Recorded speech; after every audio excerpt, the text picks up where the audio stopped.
నమస్తే welcome to news place ముందుగా headlines Begumpet ఎయిర్పోర్టుకు bomb బెదిరింపు ఫేక్ అని గుర్తించిన అధికారులు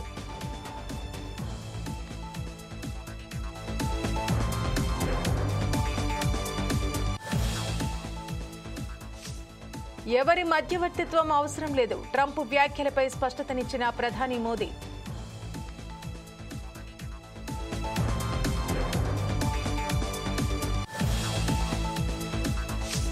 సత్తెనపల్లిలో జగన్ పర్యటన నాగమల్లేశ్వర కుటుంబానికి పరామర్శ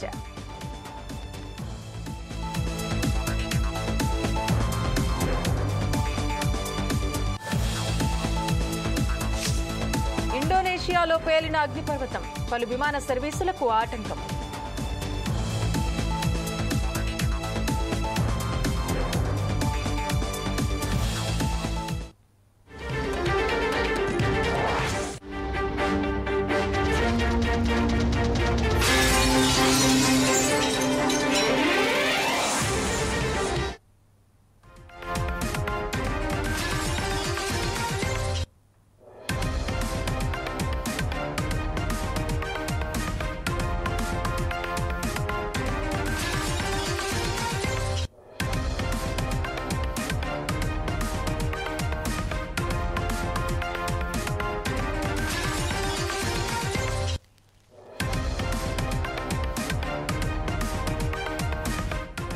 బ్రేకింగ్ న్యూస్ చూస్తున్నాం. హైదరాబాద్ బేగంపేట ఎయిర్పోర్టుకు బాంబు బెదిరింపు కలకలం రేపింది. ఎయిర్పోర్టులో బాంబు పెట్టినట్టు ఆగంతకులు మెయిల్ పంపించారు.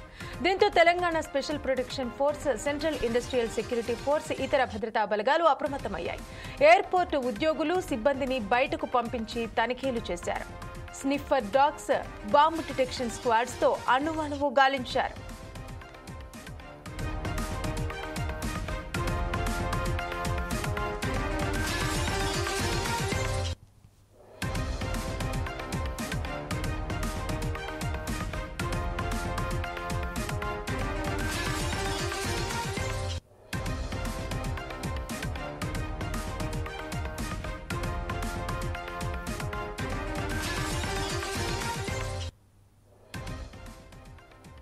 ఇక తనిఖీలు చేసిన అనంతరం బాంబు లేదని తేల్చారు. బాంబు బెదిరింపు ఫేక్ అని అధికారులు గుర్తించారు. మరోవైపు సైబర్ క్రైమ్ అధికారులు దర్యాప్తు ప్రారంభించారు. మెయిల్ పంపిన వాళ్ల క్రెడెన్షియల్స్ కనుగొనేందుకు కసరత్తు చేస్తున్నారు. అహ్మదాబాద్ లో ఏరోప్లేన్ కూలిన ఘటన తర్వాత ఇలాంటి బెదిరింపులు కలకలం రేపుతున్నాయి.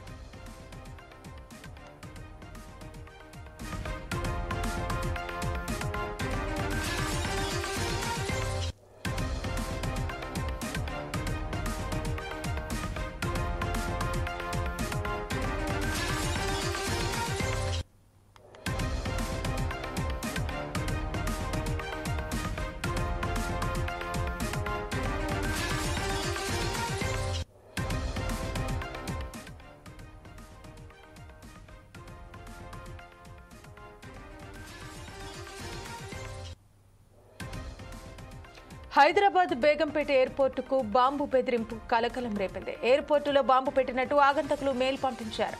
దీంతో Telangana special protection force, central industrial security force, ఇతర భద్రతా బలగాలు అప్రమత్తమయ్యాయి.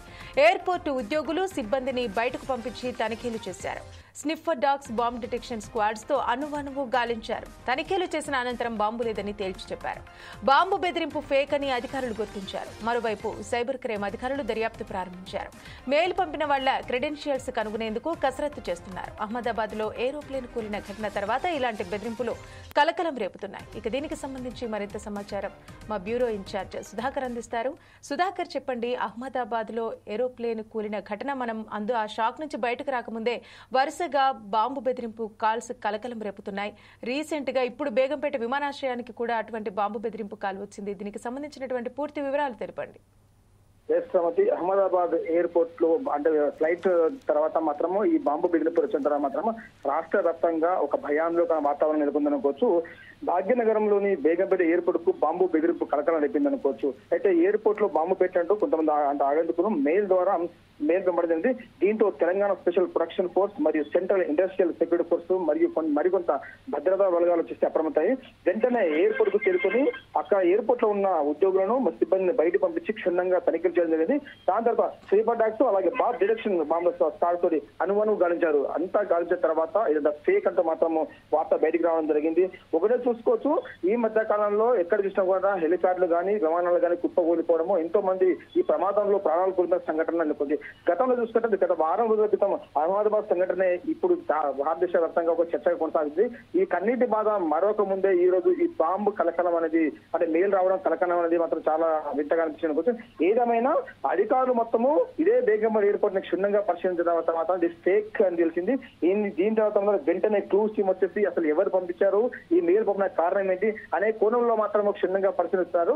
తర్వాత నిజంగా ఈ ఎవరు ఫేక్ మెయిల్ పెట్టారో వాళ్ళని పట్టుకొని ఖచ్చితంగా శిక్ష పడే విధంగా ముందుకెళ్తామని మాత్రం అధికారులు చెప్పండి. ఏదేమైనా ఇటువంటి బాంబు బెదిరింపుల ద్వారా మాత్రము రాష్ట్ర వ్యాప్తంగా ఒక చర్చ కొనసాగుతుంది. ఎందుకంటే ఈ మధ్య కాలంలో ఇటువంటి విమానాలు కానీ హెలికాప్టర్ కానీ కుప్పకూలిపడడం సంఘటన చూస్తూనే ఉన్నాము. ఇటువంటి సంఘటనలు చూస్తున్న నేపథ్యంలో వెంటనే ఈ బాంబు ఫేక్ కలకలం రావడం ద్వారా మాత్రం రాష్ట్రంలో ఒక చర్చ కొనసాగుతున్న అయితే సుధాకర్, ఇప్పుడు అహ్మదాబాద్ ఘటన జరిగిన మరుసటి రోజు నుండి కూడా వరుసగా ఇవాల్టి దాకా కూడా బాంబు బెదిరింపు కాల్స్ తరచూ వస్తూనే ఉన్నాయి. అంటే మొదటిసారి వచ్చినప్పుడు వీళ్ళు సరైనటువంటి యాక్షన్ తీసుకోలేదా? ఎందుకు ఈ విధంగా కొనసాగుతూనే ఉంది? ఒకటి అనుకోవచ్చు, బాంబుల కలకలం అంటే ఒకటి మనం చూస్తుంటే అంటే నిజంగానే ఎన్నిసార్లు గతంలో వచ్చిన బాంబులు ఇట్లా బాంబులు పెట్టడం మెయిల్ రావడము ఫోన్ రావడం జరిగింది.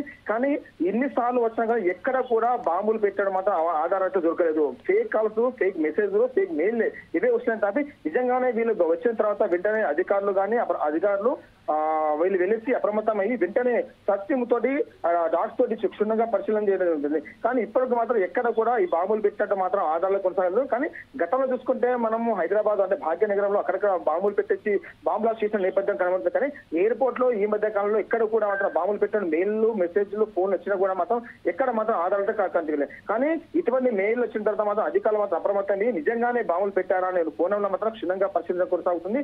ఇప్పుడు కదా మాత్రం అటువంటి ఆధారాలు కొనసాగలేదు. కానీ ఇక్కడ ఫేక్ మెసేజ్లు పెట్టిన వాళ్ళు, ఫేక్ మెయిల్ పెట్టిన వాళ్ళ మనం ఖచ్చితంగా వారు ఎవరు పట్టుకుంటామో వాటి మీద కఠిన చర్యలు తీసుకుంటామని అధికారులు చెప్పడం జరిగింది. Thank you Sudhakar. Google safety engineering సెంటర్ను ముఖ్యమంత్రి రేవంత్ రెడ్డి ప్రారంభించారు. ఏషియా పసిఫిక్ ప్రాంతంలో రెండో కేంద్రంగా దీన్ని నెలకొల్పారు. ప్రపంచంలో ఇది 4వ సెంటర్ అయింది. ఏషియా పసిఫిక్ రీజియన్లో సురక్షిత డిజిటల్ సేవలు అందించడమే లక్ష్యంగా దీన్ని ప్రారంభించారు. దీంతో ఐటీ రంగంలో వేల సంఖ్యలో ప్రత్యక్షంగా, పరోక్షంగా ఉద్యోగావకాశాలు లభించనున్నాయి. ఈ కార్యక్రమంలో మంత్రి శ్రీధర్ బాబు పాల్గొన్నారు. ముఖ్యమంత్రి రేవంత్ రెడ్డి మీడియాతో మాట్లాడుతున్నారు. లైవ్ లో చూద్దాం. Thank you.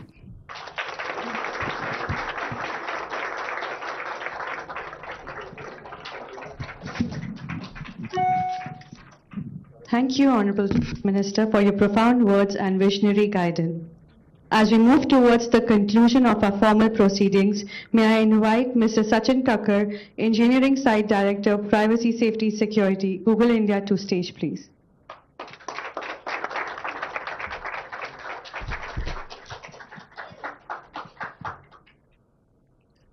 Honorable Chief Minister Shri Ravant Reddy, Honorable Minister Shri D. Sridhar Babu, our distinguished guests, Googlers and partners, it's truly an honor to stand before you today for the inauguration of Google Safety Engineering Center in Hyderabad. This is a landmark moment for all of us. Yesterday in Delhi, we all gathered for the Safer with Google India Summit and unveiled our safety charter to drive India's AI-led transformation. This charter is our strategic blueprint, our bold vision for navigating the evolving online India's landscape. Today, here in Hyderabad, we mark the moment where that blueprint comes to life. And India, the GSEC India is the operational hub where we are going to transform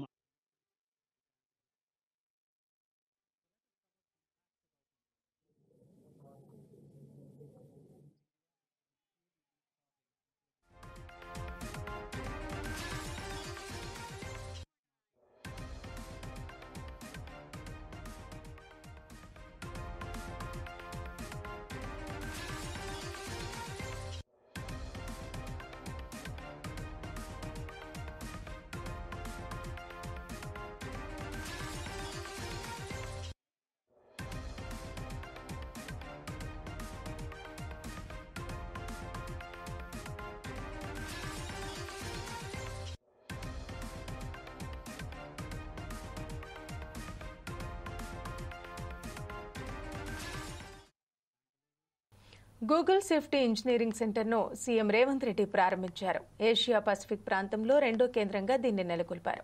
ప్రపంచంలో ఇది 4వ centre అయింది. Asia Pacific రీజియన్లో సురక్షిత digital సేవలు అందించడమే లక్ష్యంగా దీన్ని ప్రారంభించారు. దీంతో ఐటీ రంగంలో వేల సంఖ్యలో ప్రత్యక్షంగా పరోక్షంగా ఉద్యోగావకాశాలు లభించనున్నాయి. ఇక ఈ కార్యక్రమంలో మంత్రి శ్రీధర్ బాబు కూడా పాల్గొన్నారు.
Good afternoon, friends.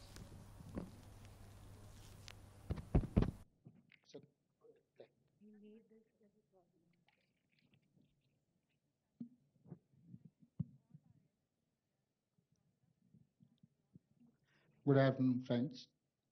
My colleague Sridhar Babu and Dr. Mallu Ravi. I'm happy to inaugurate Google Safety Engineering Center in Hyderabad, Telangana.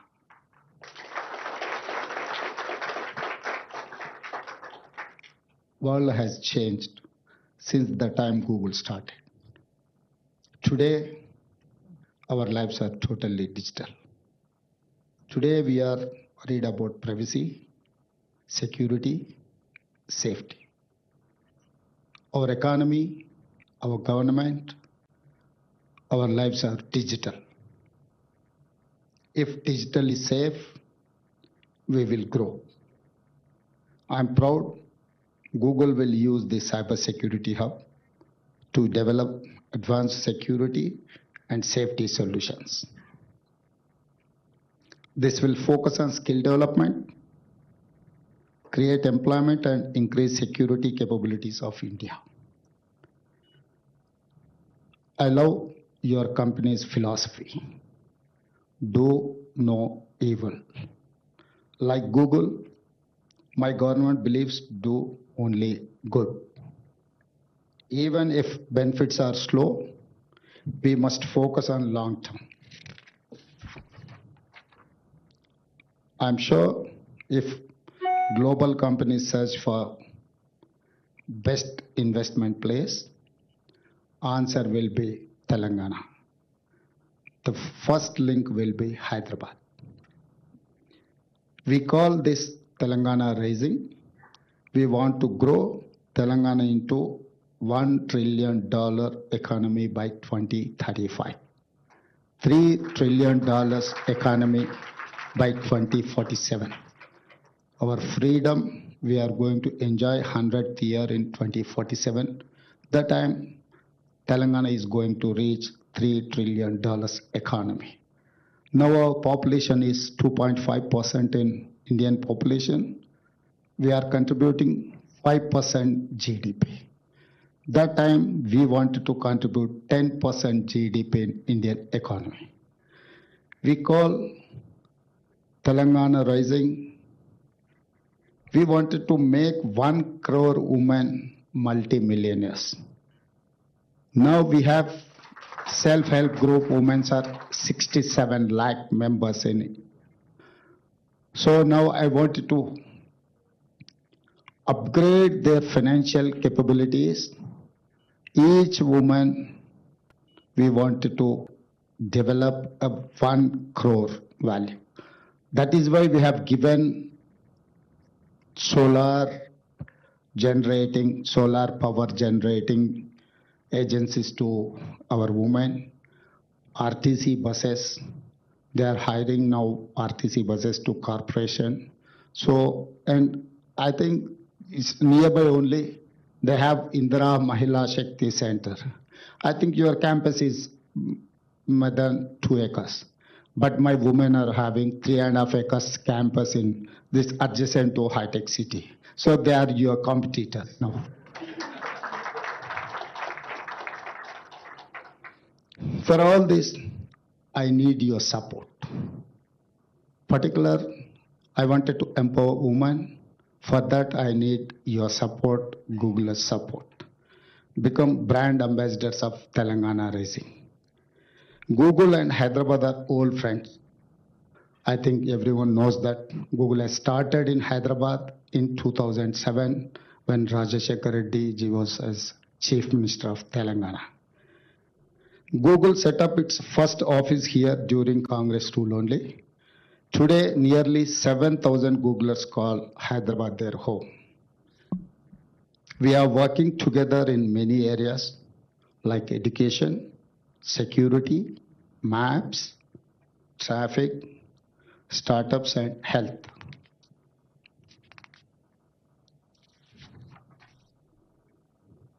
You are an innovative company. I'm an innovative government. Last, let me share examples of government innovation. We recently started recruiting transgenders in Hyderabad traffic police. All these days, all these years.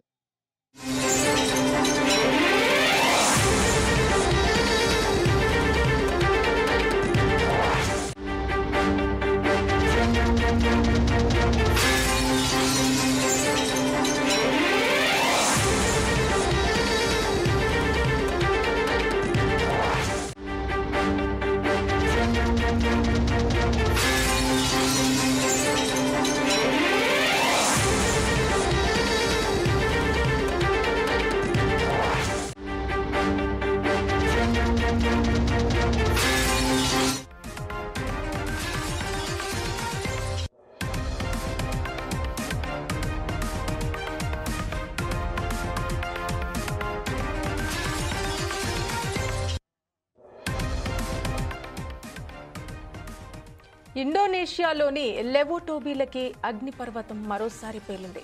తూర్పు నుసా టెంగారా ప్రావిన్స్లోని floors ద్వీపంలో ఈ lucky అగ్నిపర్వతం ఉంది. ఇది మంగళవారం సాయంత్రం విస్ఫోటనం చెందింది. దీంతో అగ్నిపర్వతం నుంచి బూడిద ఆకాశంలోకి 10,000 మీటర్ల కంటే ఎక్కువ ఎత్తుకు ఎగిసిపడుతోంది. దీంతో విమాన సర్వీసులకు తీవ్ర అంతరాయం ఏర్పడుతోంది.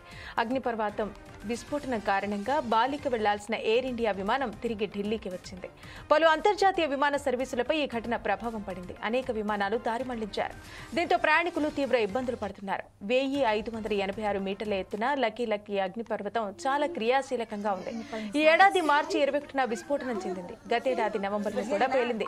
ఇండోనేషియాలో అగ్నిపర్వతాల విస్ఫోటనాలు సర్వసాధారణమే. 2018లో అనక్ క్రకౌటౌ అగ్నిపర్వతం విస్ఫోటనం చెందడం వల్ల సుమత్రా, జావా తీరాల వెంబడి సునామీ వచ్చింది.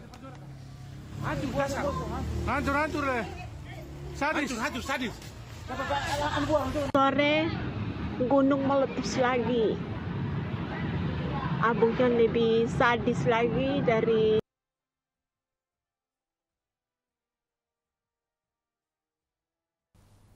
అగ్నిపర్వతంలోని భాగాలు సముద్రంలో పడిపోయాయి. ఈ ఘటనలో సుమారు 500 మందికి పైగా ప్రాణాలు కోల్పోయారు. హల్మహేరా ద్వీపంలోని ఇబు పర్వతం విస్ఫోటనం కారణంగా 60 మందికి పైగా మరణించారు.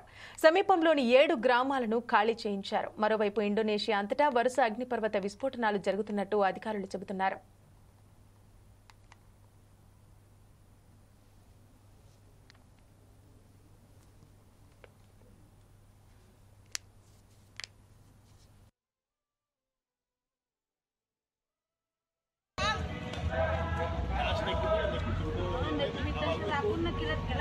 Yohanan ini hari ini paling sadis. Ini kami pantau dari Posko Bokang.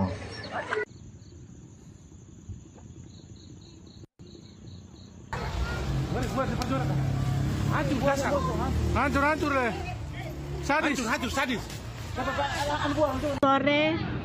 gunung meletus lagi. Abungnya lebih.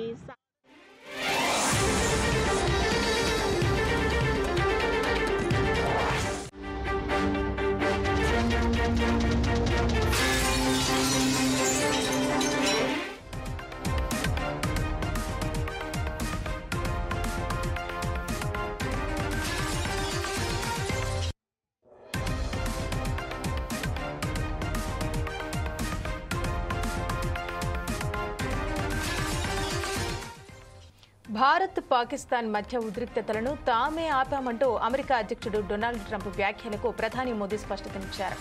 Bharat Pak మధ్య ఒప్పందం విషయంలో అమెరికా ప్రమేయం లేదని తేల్చి చెప్పారు. ఈ విషయాన్ని అగ్రరాజ్య అధ్యక్షుడికి స్పష్టంగా చెప్పినట్టు కేంద్ర విదేశాంగ శాఖ కార్యదర్శి విక్రమ్ మిశ్రీ వెల్లడించారు. G7 శిఖరాగ్ర సదస్సు అనుబంధంగా ప్రధాని మోదీ ట్రంప్ మధ్య ద్వైపాక్షిక భేటీ జరగాల్సి ఉంది. అయితే అమెరికా అధ్యక్షుడు ముందుగానే వెళ్లిపోవడంతో వీరు సమావేశం కాలేకపోయారు. అనంతరం వీరిద్దరూ 35 నిమిషాల పాటు ఫోన్లో మాట్లాడుకున్నట్టు సమాచారం. ఏప్రిల్ 22న పహల్గాం ఉగ్రదాడి తర్వాత ట్రంప్ మోదీకి ఫోన్ చేసి సంతాపం తెలియజేశారు. ఉగ్రవాదానికి వ్యతిరేకంగా చేసే పోరాటంలో అండగా ఉంటామని అన్నారు. ఆపరేషన్ సింధూర్ వివరాలను ప్రధాని మోదీ అమెరికా అధ్యక్షుడికి వివరించారని మిశ్రీ తెలిపారు. పహల్గాం ఆపరేషన్ సింధూర్ పరిణామాల సమయంలో భారత్ అమెరికా మధ్య ఏ స్థాయిలోనూ వాణిజ్య ఒప్పందం గురించి చర్చలు జరగలేదు. అయితే భారత్ పాకిస్తాన్ మధ్య అమెరికా మధ్యవర్తిత్వానికి అంశంపైన చర్చలు కూడా జరగలేదు. కాల్పుల విరమణ ఒప్పందానికి సంబంధించి భారత్ పాక్ మధ్య మిలిటరీ స్థాయి చర్చలు జరిగాయి. పాక్ అభ్యర్థన మేరకే ఆపరేషన్ సింధూర్ను నిలిపివేశామని ప్రధాని మోదీ చెప్పారు. ఇప్పుడు ఎప్పుడు భారత్ ఇతరుల మధ్యవర్తిత్వాన్ని అంగీకరించబోదనే విషయాన్ని ట్రంప్కు స్పష్టం చేశారు ప్రధాని మోదీ.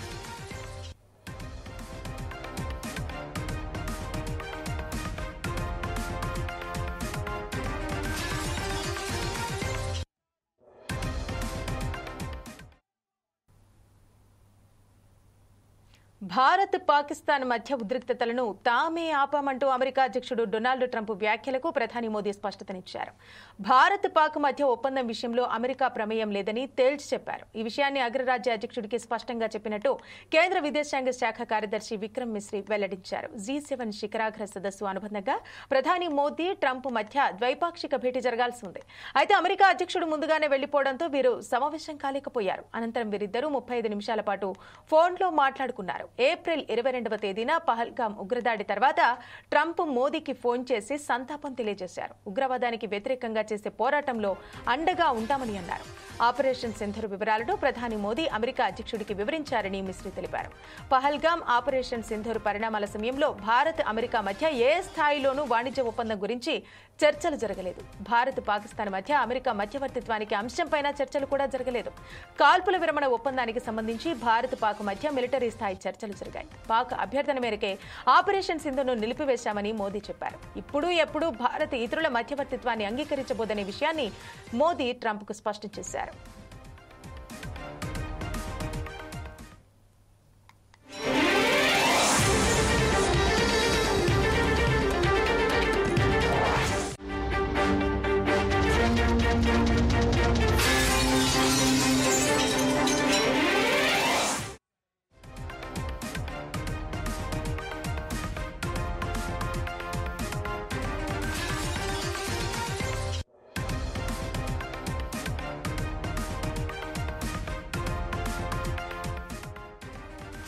బులెటిన్లో మరో బ్రేకింగ్ న్యూస్ చూస్తున్నాం. మంచిర్యాల జిల్లా వెల్గనూరు ప్రభుత్వ పాఠశాలకు తాళం పడింది. తాను పాఠశాలలో చేసిన అభివృద్ధి పనులకు సంబంధించిన బకాయిలను చెల్లించాలని తిరుపతి అనే వ్యక్తి బడికి తాళం వేసి నిరసన తెలిపారు. గ్రామానికి చెందిన కాంట్రాక్టర్ ఉన్నత పాఠశాల మన ఊరు మనబడి పథకంలో పాటు NGRS పథకంలో భాగంగా నూతన dining hall, toilets, water sump, విద్యుత్ మరమ్మత్తు, ప్రహరీ పనులు చేపట్టారు. దీనికోసం సుమారు 28 లక్షల రూపాయలు ఖర్చు చేశారు. కేవలం 5 లక్షల బిల్లు మాత్రమే వచ్చిందని ఆయన పేర్కొన్నారు.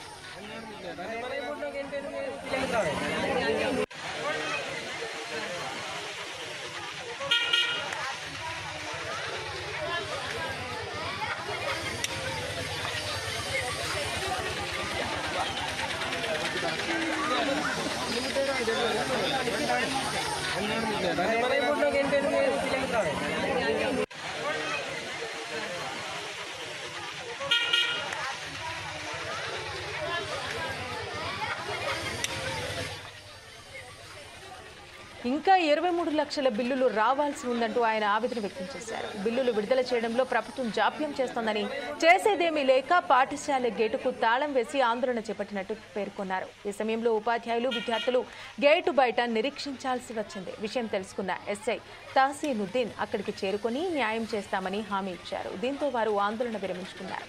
ఈ సందర్భంగా బీఆర్ఎస్, కాంగ్రెస్ నాయకుల మధ్య వాగ్వాదం, తోపులాట నెలకొంది. బీఆర్ఎస్ ప్రభుత్వ హయాంలో జరిగిన పనులకు బిల్లులు చెల్లించడంలో కాంగ్రెస్ ప్రభుత్వం కావాలనే కాలయాపన చేస్తోందని, బిల్లులు పెండింగ్ లో ఉంచుతుందంటూ మండిపడ్డారు.